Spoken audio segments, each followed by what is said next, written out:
Wings to Sawa has been delighting customers with flavored unlimited wings for almost 5 years. Way back 2019 in municipality of Binangon, Rizal, Wing to Sawa was started by the couple Hernani and Miracle de los Santos. So ano naman ang reason behind the name? As owner mentioned, the concept of Wings to Sawa has a simple reason. It is because there's nothing more unique than Wing to Sawa. And the man behind that concept was Sir husband, Mr. Hernani de los Santos. They tried to grow online with numerous business name ideas such as On the Wings of Love, Wings Unlimited, and more, but Wings to Sawa is more flaunting. Wings to Sawa food businesses was very diverse in their offerings. They had variety of drinks, milk tea, ice blend, wrap, snacks, nachos and fries, dessert, coffee jelly, cheesecake, mais puñelo, pasta and rice meal, and even pizza. But their business is special offerings. Ang pinag-uusapan, ang pinagkakaguluhan, the unlimited flavored wings, in which they mastered the flavor and the taste of chicken. Also, their business has a brand outlet of homemade shomai, the Shomai Kusawa. Why did you choose to establish a business in this location? Wings to Sawa is an only wings business located in a subdivision at Gloria Corner, Rita Street, San Carlos, Binangonan, Rizal. According to the owner, they chose the type of location because they actually search for a place, but it is too small yet too expensive. And they eventually think that the storage of their spare things might be a place to build a business, and it is beside their house and not renting out like in the another place. And she also stated that they choose it by faith. How can you maintain the stability of your business in this type of location? The owners claim they never expected their business to succeed and gain popularity among customers. It began on November 15, 2019. According to the owner, they have sustained their business in the type of location because of their quality of product they offer. And she said that the dip sauce they use has imported ingredients and also their wings are from Europe. Even though it is not visible from customers, um, like the other commercial establishments, so every customers came to their stores even though it is located inside the subdivision. Now let's move forward to the mission vision of Wings to Sawa. First is the mission. The mission of Wings to Sawa is to bless our customer with memorable experience by providing delicious food and excellent service at a reasonable price. Wings to Sawa aims to create lasting positive impression on customer by providing or by offering high quality, flavorful food and excellent service at affordable prices. They prioritize friendly atmosphere, unique dishes, and exceptional services to make customers feel welcome and valued. Their mission is to provide delightful and memorable dining experience, offering delicious food and excellent service at a reasonable price. Their goal is to make their delicious food and excellent service accessible to a wide range of customers, ensuring memorable dining experience. Let's move forward to the vision of Wings Sasawa. The vision of Wings Sasawa is to glorify God by blessing our customer through delicious food, quality service, while working towards greater good for employees and community. Wings Sasawa is a restaurant that goes beyond just running a business. Focusing on serving higher power, their primary goal is to provide positive customer experience through delicious food, exceptional service, and a welcoming atmosphere. They use high quality ingredients, prepare food with care, deliver attentive, friendly, and efficient service. They also believe in creating a positive work environment for their staff, offering fair wages, growth opportunities, and fostering sense of community. Their vision goes beyond just profit, emphasizing by making positive difference in the world. Wings Sasawa aims to be force for good in everything they do, uplifting customers, employees, and community around them, and also to glorify God. Let's move forward to the innovative strategies of Big Susawa. Based on the previous years of Big Susawa sa kanilang business, sa pagpapatakbo ng business nila, wala pa naman po silang nai-implement na innovative strategies, or based on the CEO, hindi pa po sila nagpo-focus sa innovative strategy pagdating sa production. Pero based sa interview namin sa CEO, base po sa kanya, meron po silang plano na maglalagay po sila ng system na kung saan ang pag ang isang customer po ay nag-order, pag kinonfirm po nila yung resibo nila is magre-rekta po ito immediately sa kitchen.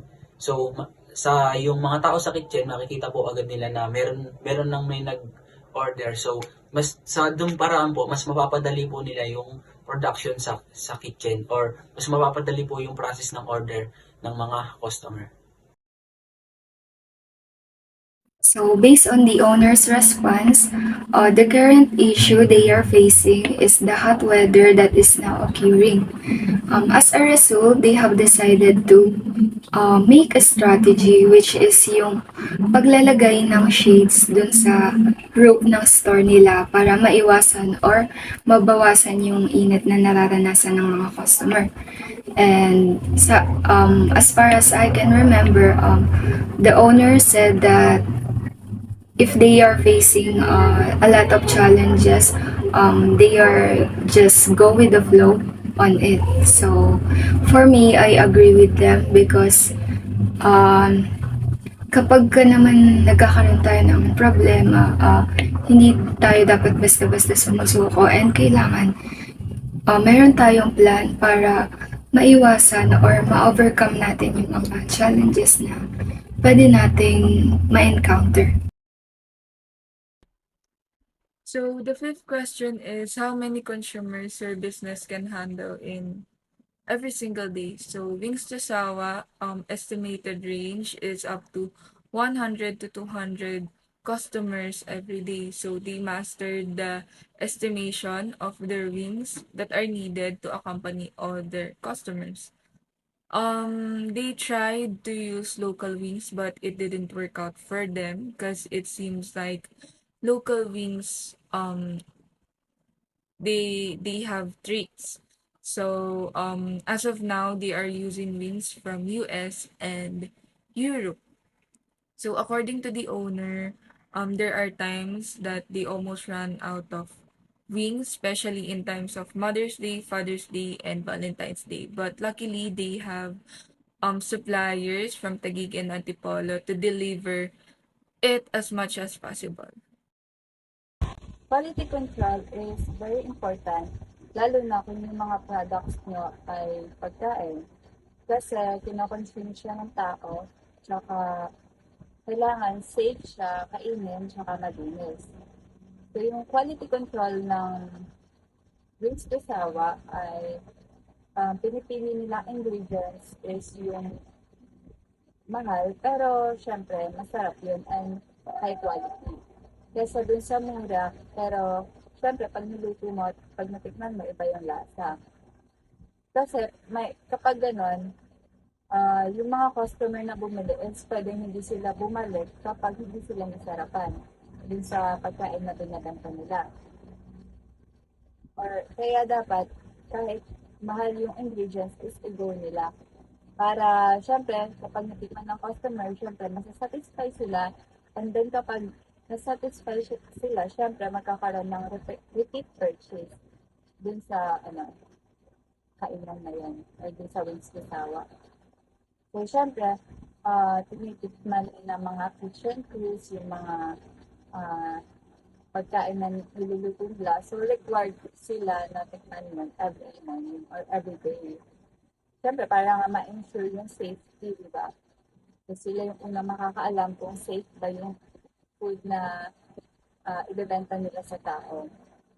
So, quality control is very important. Siyempre, para kapag nasatisfy yung mga customer is babalik-balik sila sa Wings to Sawa. The consistency of their product is typically to not buy something just in Magnolia or wet supermarkets because they cheat on the chicken when the chicken is cooked. On the contrary, Wings orders bulk of chickens in the US just to ensure the chicken is of good quality. Wings to Sawa don't buy sauces that are ready-made, but Wings to Sawa are cooked every day from scratch, from raw ingredients. That's why they're very expensive. In additional, the crews of Wings to Sawa are required to taste or try their products to prevent customer poisoning. So next is yung waste management naman nila dun sa ayun nga, yung sa waste nila. So dito the leftovers very quite unique to and also very resourceful. Ayun. So in this case naman they collect the leftovers and the bones from their customers. So bale yun nga yung mga natitira sa mga wigs pag kinakain natin. Na naiipon siya, di ba? Kaya may red tray doon na nakalagay. And then once na na-collect nila yun, ilalagay nila yun sa mga plastic. And also ayun nga, yung mga leftovers, mga siomai, kasi hindi lang naman wings yung siniserve nila. So, in that case, pag naipon nila yung waste and leftovers nila, may mga person in the community yun, yung mga kumukuha sa kanila ng mga waste para ipakain dun sa mga aso nila, sa mga pets nila like, ayun nga, yung dogs, cats, and also, etc.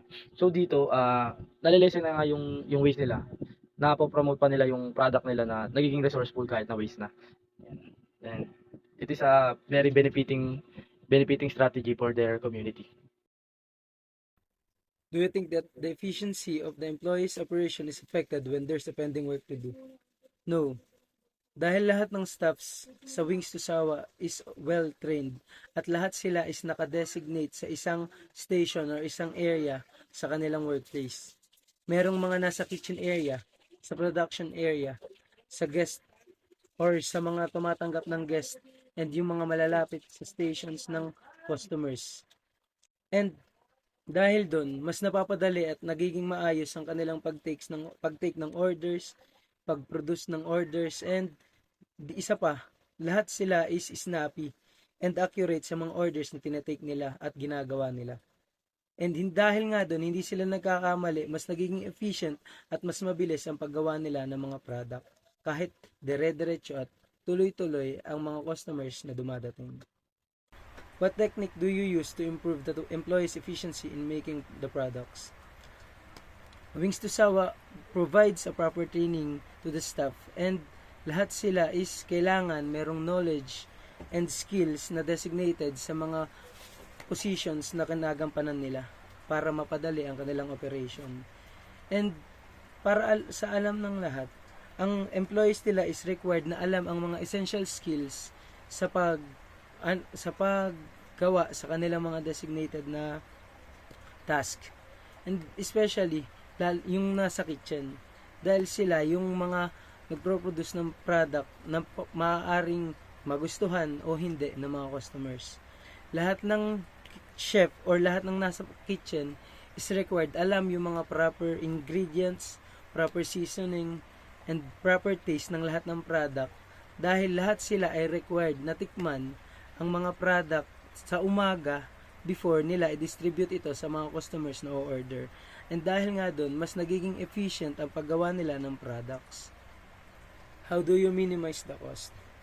Nami-minimize nila yung costing sa pag-produce ng mga product nila by using real cups and real plates, which is naging magandang technique nila dahil yung ibang mga restaurant is gumagamit ng mga disposable plates and disposable cups kaya mas tumataas yung costing nila. Dahil syempre, sa sobrang dami ng customer, sobrang daming umo-order, mas madami silang binibilin na cups and plates which is nagiging malaking cost sa kanila. And isa pa dun, after nilang gamitin yon, lahat ng basurang yon is mapupunta sa kanilang side. Which is magiging pangit dahil sobrang dami ng waste nila, ang dami pa ng nagastos nila. And dahil nga dun, na-minimize na nila yung cost, na-minimize pa nila yung waste na naproproduce ng kanilang company. In terms in allocating the resources and ingredients of Wings to Sawa, They don't use local wings from the market or yung mga nakikita or nabibili natin sa market. Example nito is yung Magnolia Chicken. They don't use that. And instead, they have suppliers from Taguig and Antipolo who does importing from Europe or USA. So, yung transportation din niya is nakabarko and nakasealed na box. So, nakaka-ensure yung mga customer ng Wings to Sawa na fresh and laging sariwa and quality talaga yung mga wings na sinaserve ng Wings to Sawa. So, dahil nga dalawa yung suppliers ng Wings to Sawa, isa sa Antipolo and isa sa Taguig. And para ma-maintain yung effective communication between those two suppliers, ginagawa nila is nag-exchange or ina-alternate nila yung pag-order between those two. Halimbawa, umorder sila ngayon sa Taguig and naubos na yung in-order nila na supply. Ngayon, order naman sila ng panibago sa Antipolo. And by that, parang na-ensure or na-maintain nila yung communication dun sa dalawa nilang suppliers. And for me, good din yun sa business na magkaroon ng isa or dalawang suppliers. Kasi malay mo, magkaroon ng instances na wala palang supply yung isa mong supplier. So, meron kang choice or option na mag-order or tumawag dun sa isa mo pang supplier. Ayan, so additional lang for Miss Timpo answer regarding sa suppliers nila, which is yun nga, it has two supplier which is from Antipolo and Taguig. And so for me naman, it is also a really a good idea of them since it has also an advantage din para sa kanila. And yun nga, syempre, having a multiple suppliers can create competition or can increase competition. Syempre, kapag nalaman ng mga suppliers na there is a competition, they are more likely to create or they are more likely to offer better prices. In this case naman, having two suppliers competing is nakakapag-benefit yun sa Wings to Sawa by helping them save money and also get better value for their chicken purchases. In reducing of energy consumption, since Wings to Sawa as a third floor dining area, so naglilesen yung pag-use nila ng electric fan. Siyempre, pag around 5 p.m. naman na is mahangin na sa labas. And also, yung view nila is maganda. In terms of lighting naman, ang solar light lang nila is on the outside of their store. But overall, they are offering good quality area for their The questions or the assigned questions that I will be asking to this company, which is the Wings to Sawa, or should I say the owner of this company, which is the Wings to Sawa. These questions is all about sustainable development. Aside from that, it is also include the waste segregation. So, since we asked this owner of Wings to Sawa, so ang naging main problem or issue of their company about this waste segregation is since nag-offer sila ng Only Wings or tinatawagan nilang brand name na Wings to Sawa, is ang nagiging problem nila is yung mga leftover or waste na tinatawag natin mga bones, ganon. And by that, ang person naging encounter problem nila is yung sa outside of their company or outside of their business or place is nilalagay lang nila sa labas nun yung kanilang mga waste or mga tira-tirang buto or mga nakasakong buto, ganun, basura. Tinihintay lang nila na kunin ito ng mga garbage truck. But it didn't turns out as what they planned. So yun nga, nabulok tapos hindi nga kasi siya nakukuha or hindi talaga nasusustain yung pagkuha ng basura around that place. So they come out to this idea, which is tinanong nila yung kanilang mga kabarangay or naki-operate sila sa kanilang barangay na they are offering a free bones for everyone's pet or sa mga pwedeng mga aso, pusa or mga ganon na free lang para malesen yung kanilang mga waste or hindi na sila mahirapan sa they're also tinatapon na nila yung kanilang mga waste or mga basura diretso na direct to that place which is yung tinatawag natin na pinag-iimbakan ng mga garbage, pinaglalagay ng mga garbage truck. So yeah, next one is the following up question is all about, it's still connected to this sustainable development, and this is the green marketing orientation or green marketing oriented. So yun nga, since nag-offer sila ng yun nga, yung wings to sawa and other foods like milk teas or fries, yun nga. So with that, nilelesen nila yung pag-use sa mga plastic materials. Kagaya na lamang ng mga takeouts, ino-offer nila yung mga the carton box or the card box para malesen nga yung pag-use ng mga plastics. And also, during our interview, nag-purchase kami na kanilang milk tea, and nakita nga namin na yung straw nila is not plastic anymore. They're offering or using a paper straw. So, with that, mas nalilesen nila yung pag-use ng mga plastic materials, and mas nakiki-operate sila sa green marketing oriented. Lastly, in product vision, do you see Wings to Sawa has a clear vision in the future? Go. Actually, yes, of course. It will grow more, and if it lasts longer, though it's been 5 years already, it's because of God's grace, the owner said. She also said that there are many franchising that have offered her, like in Palawan, in Cavite, but she's actually afraid of the heavy responsibility. She did not want to come to the time that when she wants to close the stores and those who franchise their business are still strong. She also said that, so I will be pushed to state, so I don't want that. I don't want that kind of commitment. Maybe if we branch out, it's okay.